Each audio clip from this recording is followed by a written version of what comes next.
Hello folks, Everchanger here, and welcome back to more Pokemon Yellow. Last time we finally wrapped up at the Sylph Company and we obtained the Master Ball, which is probably not going to get used for quite some time. This time, we are going to be finally taking on the gym here in Saffron City. However, first things first, there is something we need to do. I went and checked Nidorino's Learn Set for Yellow, and I found that it's not going to be learning too many real great moves in the future. The only move it has yet to learn is Horn Drill at level 46. Now, that is a one-hit KO move, but it is laughably inaccurate.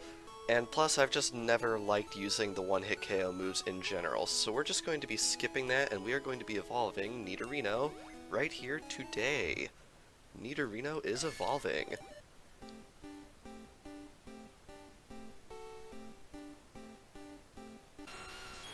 And with that, Nidorino has evolved into Nidoking, and it is now quite a bit more powerful in terms of stats, and now the entire party is actually fully evolved, which is crazy. So this is what we're looking at stats-wise, which is really, really awesome. Really can't wait to use Nidoking in the future here. However, it's probably not going to be too terribly useful at the gym, because unfortunately the gym is packed full of psychic types, which Nidoking will not do very well against. Also, it's worth noting, you can probably tell by the bar at the bottom of the screen, but this episode's probably going to be a little bit long, because this gym, well, I should probably talk to the guy first. This gym has a lot of trainers in it. It has 7 trainers plus the gym leader.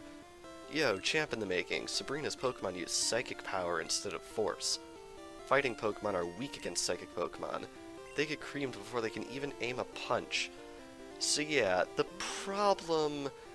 big problem with Generation 1, in my opinion, is how overpowered Psychic types are. Because I'm pretty sure the only moves that are really super effective on them are Poison-type moves. And it's interesting because in-game dialogue indicates that it was intended for Ghost-type moves to also be super effective on them, and the anime also pushes this perspective. However, due to a programming glitch, Ghost-type moves are actually not very effective on Psychics in this game, which means their only real weakness is Poison, which is really bad because the best Poison-type move in all of Generation 1 is Twin Needle, which is garbage. So you're really not going to have much to do against the Pokemon in this gym, which is really unfortunate. Like, pretty much no matter what you do, you're not going to have an easy time in this gym in terms of super effectiveness. And one thing I should also mention is they changed quite a few things in regards to level balancing in Yellow compared to Red and Blue. Believe it or not, all 4 of the gym leaders we have left to face have Pokemon at or above level 50 on their team, which is stupid, in my opinion. Like, why? Like, how could they honestly expect anyone to have a level 50 Pokemon by this point unless they were training just their starter and nobody else? So, really, at this point in the game, you kind of have to adopt the school of thought that level really doesn't matter anymore, because the game obviously completely disregards the fact that you're not going to have level 50s at this point in the game. And, like, look at these gym trainers. They all have Pokemon in the 30s. I don't know what it is with Generation 1, and, well, Yellow in particular, but Yellow really changed a bunch of stuff from Red and Blue so that the levels really don't make a lick of sense when compared to Red and Blue. Like, Red and Blue had a really natural level curve in general, but Yellow kind of just throws it all out the window and puts some really challenging Pokemon in your way way before it really should. So hopefully we can manage it going forward, especially since, as far as I know, we are going to be doing 2 gyms this week. So yeah, hopefully everything goes decently okay. And the problem with having Pokemon of such a high level, especially when it comes to Psychic types, they're really difficult to switch into. So sending out Lapras at the start of the fight and then switching into somebody else might be really, really dangerous, just because these Pokemon can throw out incredibly powerful moves if you don't get on them right away. So yeah, that's my little rant about Pokemon Yellow, and like, I don't want to like talk bad about Yellow when we're doing a Let's Play of it, but I'll be honest, after having played through it a few times in my life, it's really not one of my favorites. I'll just say that much. But yeah, I mean, it's not to say it's bad. I mean, a bad Pokemon game is still phenomenal, but in terms of all the Pokemon games I've played, Generation 1's probably a bit on the low side, just because you can really tell that this was before they really got into the groove of balancing things, if that makes sense. It's kind of crazy. We have 4 gyms to go, but I was actually planning out the remainder of the LP on paper earlier, and it's looking like we have about 20 videos left in the series, which is kind of nice, actually. It's going to be nice not having a Pokemon game take 100 and plus episodes. Also, elephant in the room, this is where the game is going to start introducing enemies that can recover health, because that's pretty much any Pokemon in the Abra line is going to be packing recover, and it can get really frustrating really quickly. Alright, we've only fought 2 trainers so far, but now we got the 3rd one, and it's nice. We're actually going in a decent amount of order, because this way we'll have fought all of the trainers on the right side wall of the gym, which is really nice. In case anyone hadn't noticed, the main gimmick of this gym is these teleportation tiles. They're very similar to the ones in Sylph Company, which is, I guess, why they would opt to introduce them there, so you'd be familiar with the idea. It is really, really, really easy to get lost in this gym.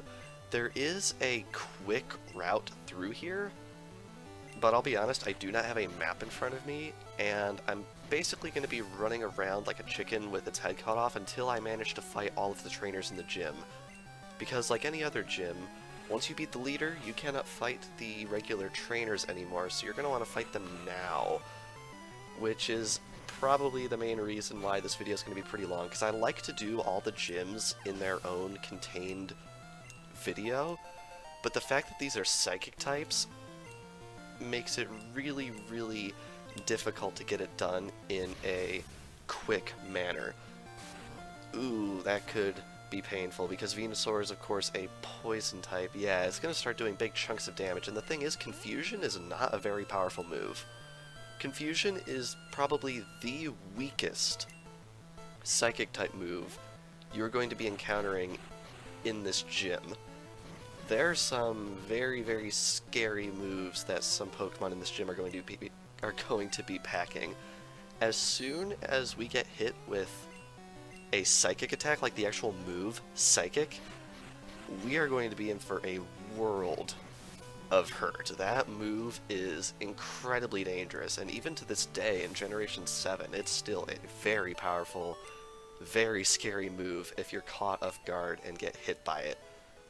Also, I just noticed these guys are really, really cheap. Like, they're not given a whole lot of cash. Alright, let's just keep walking around, and let's try this tile. Alright. Looks like we're actually making our way roughly counterclockwise around the gym, which is pretty nice.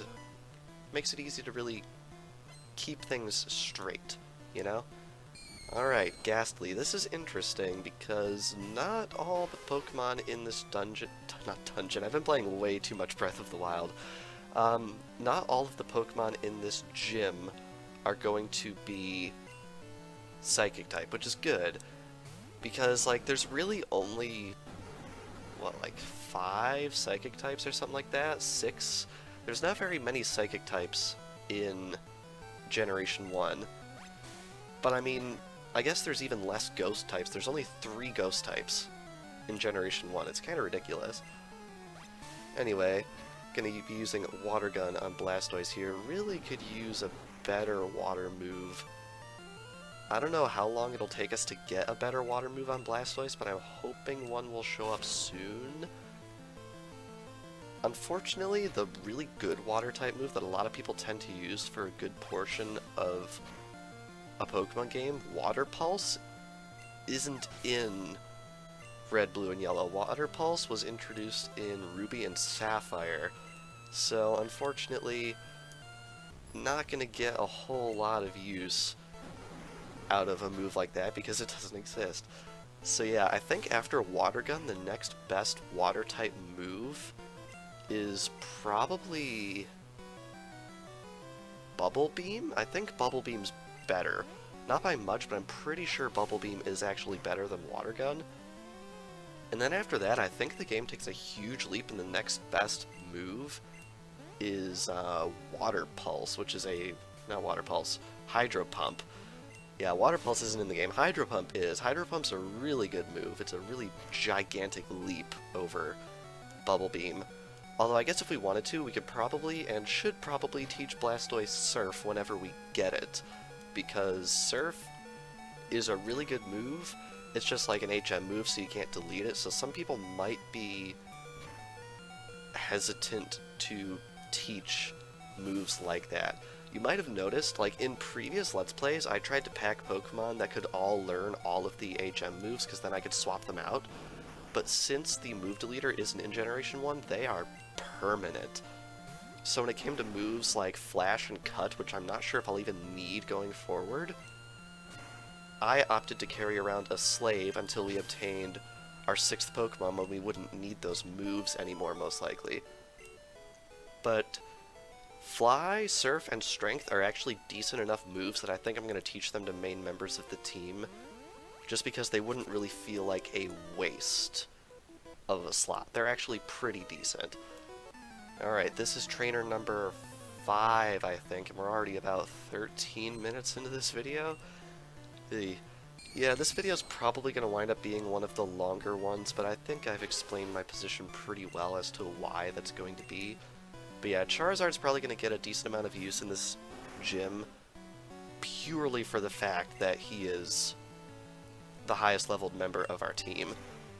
And Psychic types are not resistant to normal in any way, so I'm hoping we'll be able to use Slash and get a lot of criticals like it has been to make our lives a little bit easier.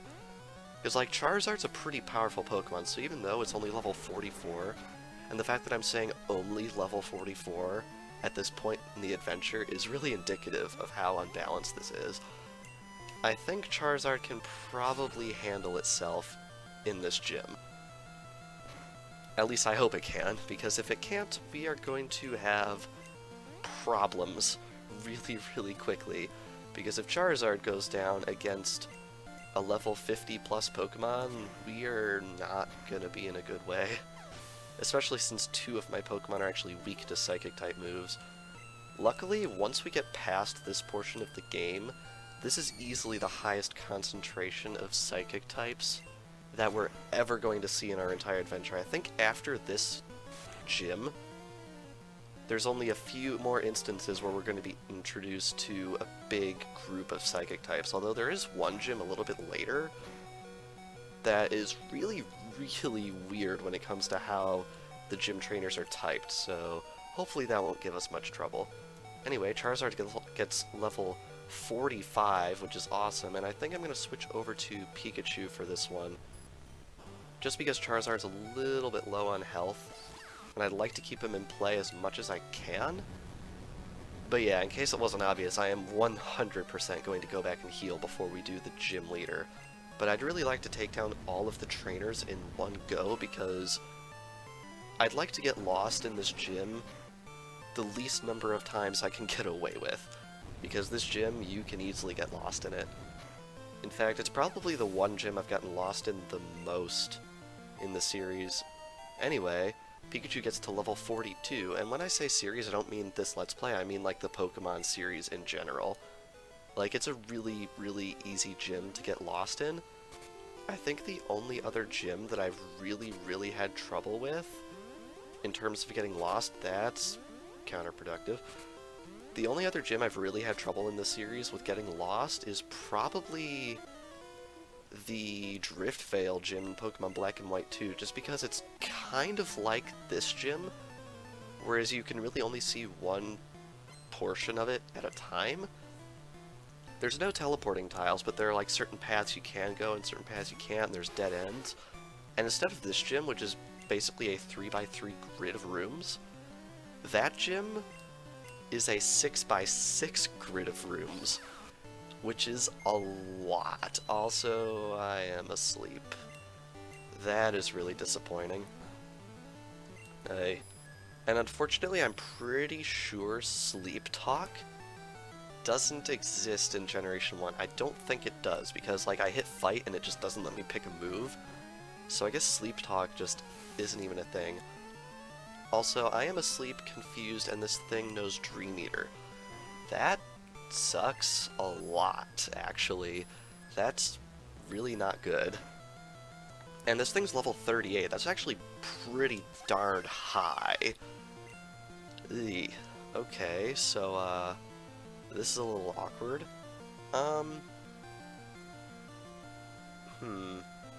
In fact, I don't think Nidoking can actually do anything to this guy, so I think I'm going to switch into Venusaur and then use a potion on Charizard, actually. Ugh, that is not something I wanted to have to do. But I guess when it comes to this gym, you kind of have to just deal with what life gives you. And in this case, life gives you some real crap. Alright, let's try... Oh, come on. I really, really hope Charizard can bring this thing down in 1 or 2 hits, because otherwise we are going to have some problems. Like, some real, serious problems. Because we're down a few members of our team, which is bad. Alright, please wake up, or just, you know, don't. That's gonna hurt. And down goes Venusaur. Alright, well, Charizard's coming out. It's 7 levels higher. Hopefully Ember is enough, because since Haunter's a ghost type, Slash is not going to work. Alright. Now, I believe the gimmick with Nightshade is that it will always do damage equal to the user's level. So right there he did 38 to me, and again he should do 38. Yeah, I'm pretty sure that was another 38 damage. So yeah, the higher level your Pokemon is, the more devastating Nightshade is going to become when you use it. So yeah, that's something you really, really ought to watch out for. Alright, anyway, we brought down the Channeler, and I think, just in case, I am going to switch Charizard into the front, because switching into it could end really badly. Alright, now I need to get to that room in the upper left corner, because that's the only one I have not been in, so I really want to fight that one last trainer. Alright, how are we going to get up there? Let's see here. I know there's a tile that'll take me there. Here we go. This is the last gym trainer. Saffron Pokemon Gym is famous for its psychics. You want to see Sabrina? I can tell. Alright, one last guy. Please don't have... Okay, good. He only has 1 Pokemon. I was afraid he would have, like, 5. And also, that's a little disappointing. Alright. Type disadvantage. Cool. Let's see how much Slash is going to do. Luckily, Slash, it looks like it's going to continue giving us criticals, which is really, really nice. Alright. 1 more Slash and that should bring it down, or at least close to it. Yeah, pretty close. Gonna increase his defense, but that doesn't matter because Slash is going to take him down no problem. Alright, there we go. And we defeated the Psychic. Arg. Anyway, with that, that is every single trainer, so I'm going to meander my way out of here and hopefully... Wow, that's actually the gym leader. and hopefully get out to heal. So I will go heal and I will be right back. And we are back, and we have successfully healed. So now what I'm going to do is I'm going to show you guys the quickest route to Sabrina that I can find on the entire internet, because we are pressed for time. So do that, and do that, and do that, and do this, and do this, and here we are. I really, really hope we can win this fight. I had a vision of your arrival. I've had psychic power since I was a child. I first learned to bend spoons with my mind. I dislike fighting, but if you wish, I will show you my powers. Alright, here we go. This lady is crazy. Sabrina wants to fight. She sends out a level 50 Abra. Now, as far as I know, this thing only knows Flash and Teleport, so it shouldn't be too big of a threat to you. And I'm hoping Slash will one-shot it. Yeah, there we go. Critical hit. Basically, my plan for this fight is to spam Slash and hope for the best. Anyway, up next is Kadabra. It is also level 50, because this game hates me.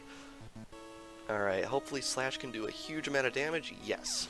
The nice thing about these psychic Pokemon is they tend to be very special oriented, so their physical defense is pretty low, so you're gonna want to use Pokemon with very powerful physical moves. The reason I let Charizard get pretty over-leveled in Sylph Company is because Slash is physical, and I was hoping it would tear through this lady's team, and it looks like that's what's happening. Anyway, last up is Alakazam, level 50, and I believe Reflect actually raises its defense, which is pretty scary.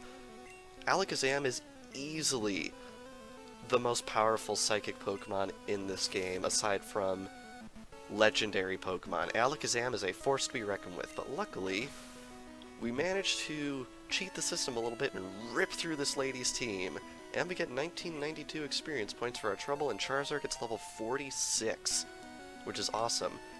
Oh, yes! I didn't know this was level 46. Charizard is trying to learn Flamethrower. That is the move to get. We are getting rid of Ember, and now we have an incredibly powerful Fire-type move on our team. Yes! Oh, I am so excited for that. And we defeated Sabrina. I'm shocked, but a loss is a loss. I admit I didn't work hard enough to win. You earned the Marsh Badge. And there we go, and we get 49.50 for winning. The Marsh Badge makes Pokemon up to level 70 obey you. Stronger Pokemon become wild, ignoring your orders in battle. Just don't raise your Pokemon too much. Wait, please take this TM with you. And we get TM46. TM46 is Psy-Wave, which I believe deals random amounts of damage? It uses powerful psychic waves to inflict damage. Very cool. Now, it is worth noting, we technically obtained that badge out of order. This is the 6th badge. However, the next bit of game we are going to be doing is in Fuchsia, so I figured we might as well grab this badge now, and then grab the Fuchsia badge in a couple of episodes. So, that is our plan. But anyway, I think with that, we are going to be ending things off here. So, this past episode of Pokémon Yellow, we conquered the Saffron City Gym and its super powerful psychic types, and we also evolved our Nidorino into Nidoking, and Charizard learned Flamethrower. So yeah, I'd say that's a pretty good repertoire for episode 46, I think it is? Yeah. And next time on Pokémon Yellow, we are going to be heading over to Fuchsia City to continue onwards with our adventure. So without further ado, thank you all for watching, and I will see you guys next time.